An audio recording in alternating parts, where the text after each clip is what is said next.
Kenyataan akhbar, saya Adun Gombak Setia. Hari ini saya ingin membuat salah satu keputusan yang sangat penting dalam sejarah hidup saya.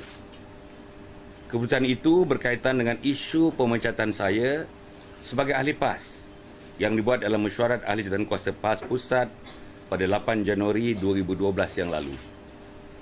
PAS sebagai sebuah parti yang telah saya dokongi hampir 15 tahun yang lalu telah membuat keputusan yang begitu drastik terhadap saya. Seperti yang dilakukan oleh ahli dan pimpinan yang lain, saya juga telah cuba memberikan segala kemampuan yang ada untuk melonjakkan parti mencapai matlamat penubuhannya. Usaha sedemikian telah pun menantijahkan sesuatu yang baik dan ianya terserlah dalam keputusan pilihan raya PRU yang ke-12 yang lalu. Pemimpin tertinggi PAS telah membuat keputusan untuk memecat saya tanpa mengikut prosedur yang lazim digunakan oleh mana-mana pertubuhan politik termasuk PAS, sebuah parti yang sepatutnya menyanjung syariat Allah Subhanahu Wa Taala. Seperti yang termaklum, banyak kes-kes disiplin sebelum ini yang melibatkan pemimpin tertinggi dan ahli biasa dalam parti. Tindakan disiplin diambil terhadap mereka setelah kesalahan yang dilakukan dirangka yang biasanya dalam bentuk bertulis sebagai pertuduhan terhadap pihak yang kena tuduh.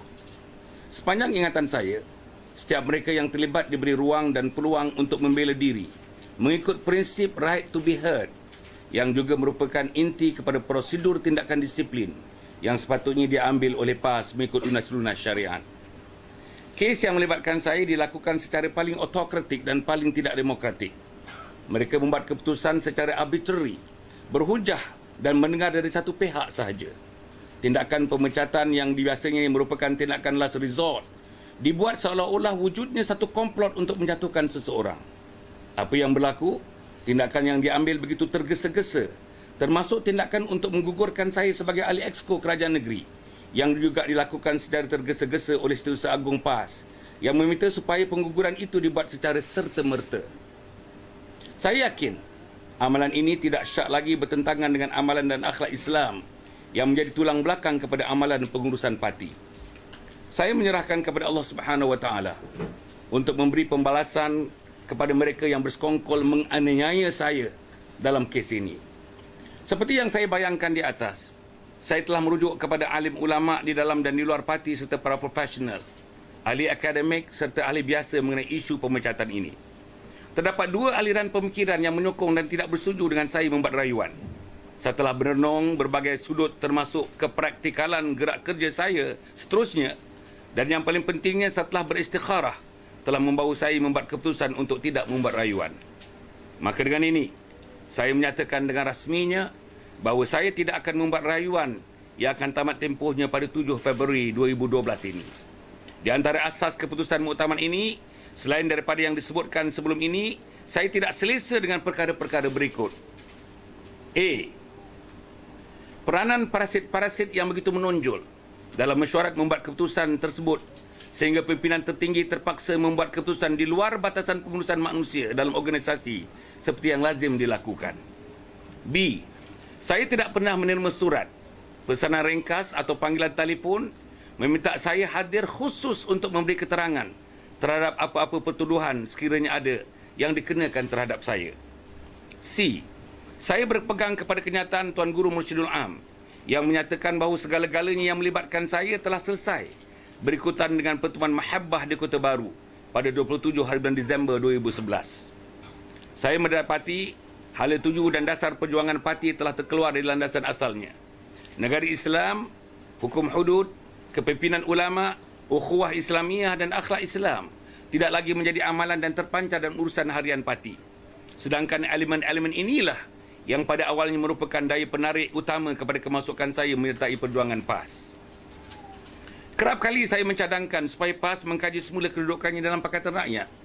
Ini berikutan dengan pendekatan akomodatif yang diambil oleh parasit-parasit di dalam PAS, hingga melampaui hal-hal yang berkaitan dengan dasar parti, yang terpaksa juga dikorbankan untuk menjaga kepentingan dan dua komponen parti yang lain dalam Pakatan Rakyat.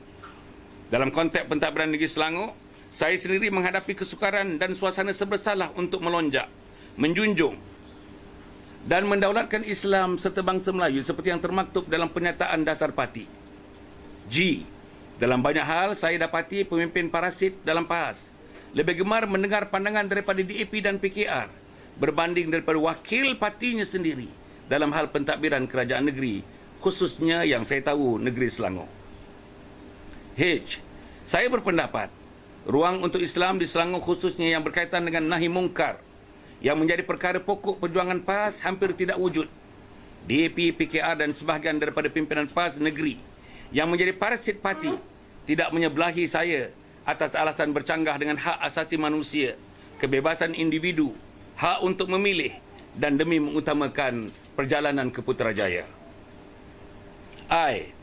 Hampir dalam semua perkara, pimpinan parasit PAS menyuarakan pandangan negatif terhadap apa yang saya lakukan yang menyentuh persoalan Islam dan Melayu yang sebenarnya selari dengan tanggungjawab saya yang memegang portfolio hal ehwal Islam dan adat Melayu. Mereka tidak pernah merujuk kepada saya atau jabatan-jabatan di bawah penguasaan saya seperti MAIS, JAIS dan Lembaga Zakat. Mereka lebih suka menyerang saya, termasuk menyuarakannya melalui media massa. Cara sedemikian sudah jauh menyimpang daripada amalan akhlak Islam. Berdasarkan faktor-faktor inilah, saya telah menetapkan hati untuk membuat keputusan tidak akan merayu terhadap pemecatan keahlian saya itu. Sebaliknya, saya membuat keputusan membantah keputusan pemecatan yang bersifat arbitrari dan dilakukan mengikut selera parasit-parasit yang sememangnya begitu bernafsu untuk melihat saya tidak berada dalam saf kepimpinan parti. Saya ingin mengambil kesempatan ini untuk menyatakan penghargaan saya kepada para perwakilan yang telah memilih saya dalam muktamar yang baru lalu. Ucapan penghargaan yang sama juga saya tujukan kepada para pemimpin ulama dan pemuda dalam PAS dan mereka yang ikhlas dengan perjuangan memertabatkan Islam dalam PAS yang memberi sokongan dan galakan yang sama. Saya berharap demi agama Allah dan demi semangat perjuangan yang ditinggalkan oleh Rasulullah sallallahu alaihi wasallam, kumpulan ulama dan pemuda dalam PAS perlu bergerak dari dalam dan saya yang dipecat bergerak dari luar supaya dalam masa yang terdekat Parti Islam se-Malaysia PAS dapat dibebaskan daripada cengkaman parasit-parasit yang begitu bermerajalela di dalam parti sekarang ini.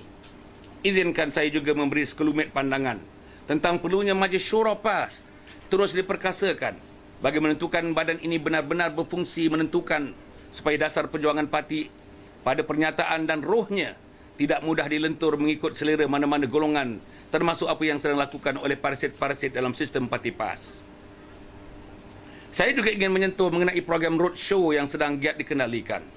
Roadshow yang diadakan ada yang bertemakan akidah Islamiyah dan ada yang bersifat cabaran politik semasa. Kedua-duanya dianjurkan oleh badan-badan sukarela dan NGO di lokaliti-lokaliti tertentu. Seperti saya akan tegaskan di sini. Tidak ada penglibatan UMNO sama sekali dalam penganjuran program-program tersebut seperti yang didakwa oleh setengah pihak. Badan-badan NGO tersebut dengan sukarela dan berbesar hati menganjurkan program kerana kandungan program-program tersebut bertepatan dengan kehendak mereka dan aspirasi dan cita rasa sebilangan besar anggota masyarakat di negara ini. Sehingga ini sambutan yang diberi adalah sama sekali di luar jangkaan. Rakyat daripada berbagai golongan, lelaki dan perempuan, tua dan muda, membanjiri majlis-majlis yang diadakan. Di samping itu, permintaan untuk mengadakan program yang serupa di tempat masing-masing di seluruh negara datang mencurah-curah. Ini menggambarkan anggota masyarakat sudah jemu dengan politik partisan, chauvinistik dan sokongan melulu kepada beberapa tokoh individu dengan matlamat perjuangan yang kabur. Masyarakat memerlukan aliran baru berpolitik yang menjadi kunci penentu kepada keberlangsungan proses membina negara. Akhirnya, saya juga ingin menyentuh mengenai pertubuhan sukarela yang menggabungkan NGO-NGO. Pertubuhan sukarela yang menggabungkan NGO-NGO, individu-individu dan mereka yang berminat dan menghayati perjuangan memertabatkan IMR, Islam Melayu dan institusi raja. Badan yang dimaksudkan ini akan dilancarkan pada 21 hari bulan Februari 2012. Adalah diharapkan badan ini akan terus menjadikan pemangkin kepada satu gerakan massa yang baru untuk meletakkan Malaysia ke persada negara yang maju dan bermaruah.